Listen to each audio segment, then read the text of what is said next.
हाय, कसे आहात सर्वजण? मी निशा. मैत्र मध्ये तुमच्या सर्वांचं पुन्हा एकदा स्वागत. तर अगं भाई अरेच्या या पुस्तकाचं आपण या ठिकाणी वाचन करत आहोत आणि यातल्या दुसऱ्या लेखाचं आपण या ठिकाणी वाचन करणार आहोत. तर मैत्र मध्ये तुमच्या सर्वांचं स्वागत. आणि मैत्र हा आपल्या सर्वांचा असा प्लॅटफॉर्म आहे की जिथे तुम्हाला नातेसंबंध, लैंगिकता आणि इतर सगळ्या विषयांवर तुम्हाला सर्वांसोबत गप्पा मारता येणार आहेत. आणि त्या कशा मारायच्या किंवा कशा सुचवायच्या, तर त्यासाठी तुम्ही आमच्या कमेंट बॉक्समध्ये आम्हाला ते विषय सुचवा.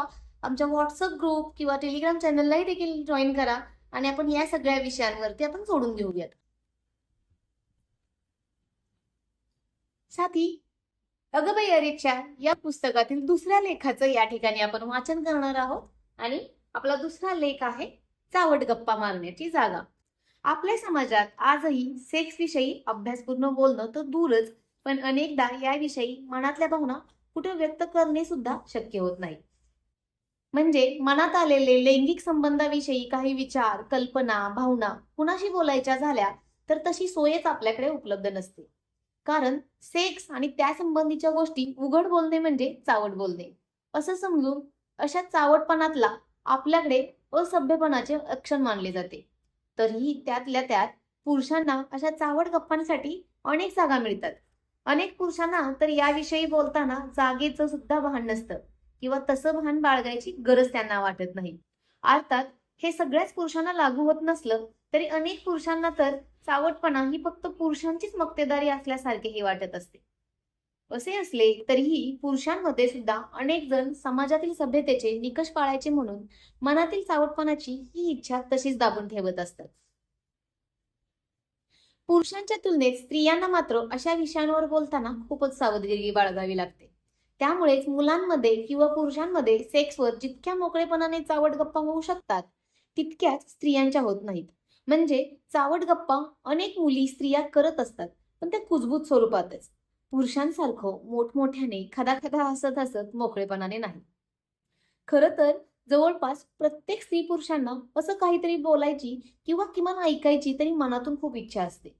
म्हणूनच तर इतरांची प्रेम प्रकरणे रंगवून सांगणे किंवा ती ऐकणे किंवा कुणाचे सिक्रेट लव्ह टॉक्स वाचणे किंवा किमान वाचावेसे वाटणे या बाबतीत फारसे कुणीच अपवाद नसतात. आणि असलेच तर त्यांच्या बाबतीत कौतुक कमी व काळजी जास्त वाटायला हवी. इतक्या या नैसर्गिक भावना आहेत.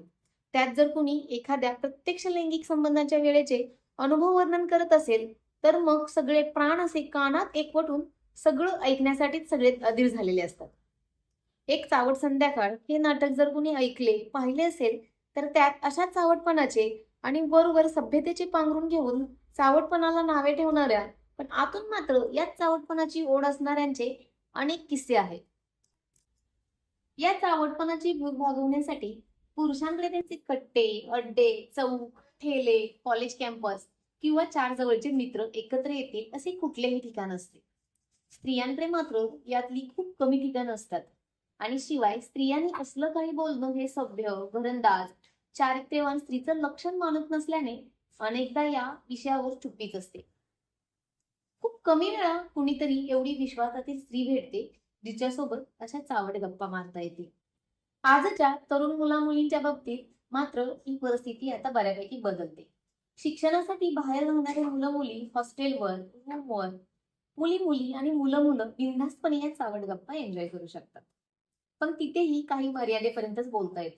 म्हणजे समजा मुलींना मुलांसोबत व मुलांना मुलींसोबत अशा गप्पा मारायच्या असतील तर अशी सोय खूप कमी असते. शिवाय ओळखीच्या मुला-मुलींसमोर मनातील सगळ्यात चावट भावना किंवा सेक्स विषयीचे प्रश्न, शंका, भावना शेअर करताना अनेकांना संकोच वाटतो. हे माझ्याबद्दल काय विचार करतील असंच वाटत राहतं. त्यापेक्षा अनोळखी कुणासोबत जर बोलता आलं तर जरा जास्त बिनधास्तपणे बोलता येईल असं वाटत असतं. याच भावना ओळखून आता इंटरनेटच्या जमान्यात अनेक ऑनलाईन ग्रुप सुरू झालेले आहेत. त्यातील काहींच्या अधिकृत जाहिराती सुद्धा दाखवल्या जातात. अशा ग्रुपवर आपली स्वतःची खरी ओळख न सांगता आपल्याला या चावटपणाचा आनंद घेता येऊ शकतो. या आशेने अनेक जण इथे यायचा प्रयत्न करत असतात किंवा किमान विचार तरी करत असतात. काही स्पेशल ऍप घेऊन किंवा फेसबुकवरही असे ग्रुप चालत असतात. या ग्रुप्सना प्रचंड प्रतिसाद आहे. यातच या गोष्टींची गरजही आहे हे लक्षात येतं.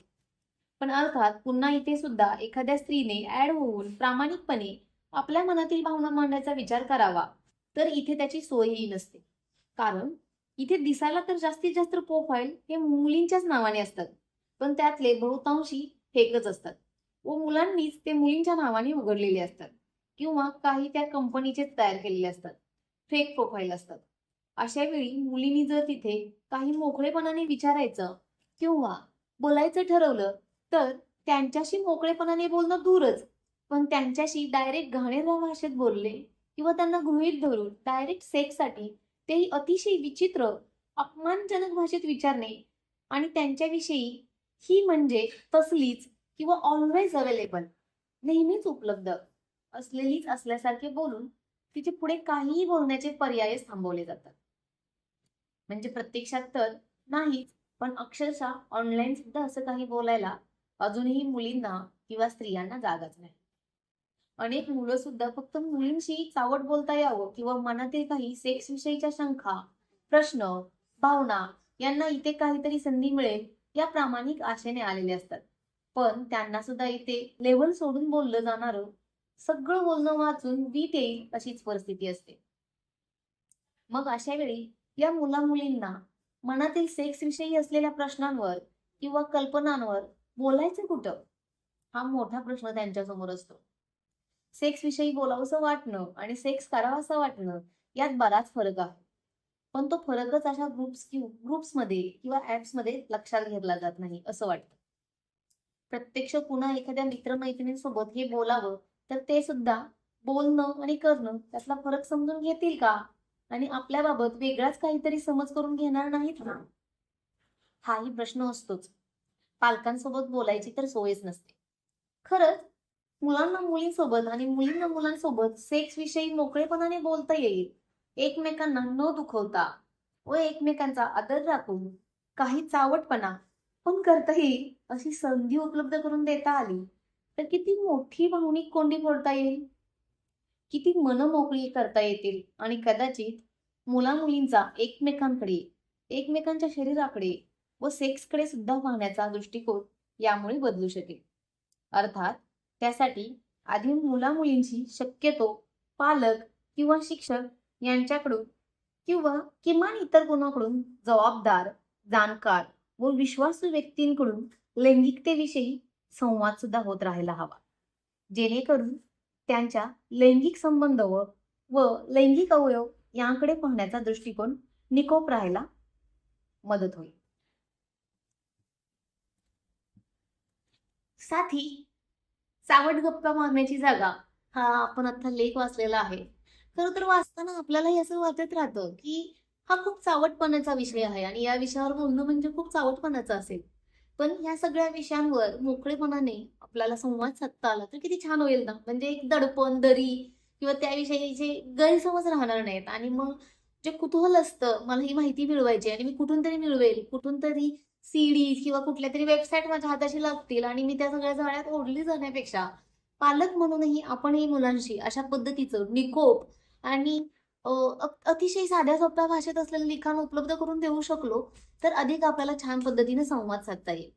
सो मित्रांनो, आजचा लेख कसा वाटला आणि तुम्हाला या बाबतीत काय आणखी शेअर करावंसं वाटत असेल, तर नक्की आमच्यासोबत शेअर करा आणि आमच्या मैत्रकुल चॅनलला लाईक करा, सबस्क्राईब करा आणि शेअर करा आणि तुमची मतं नक्कीच आम्हाला कमेंट करून सुचवा. बाय.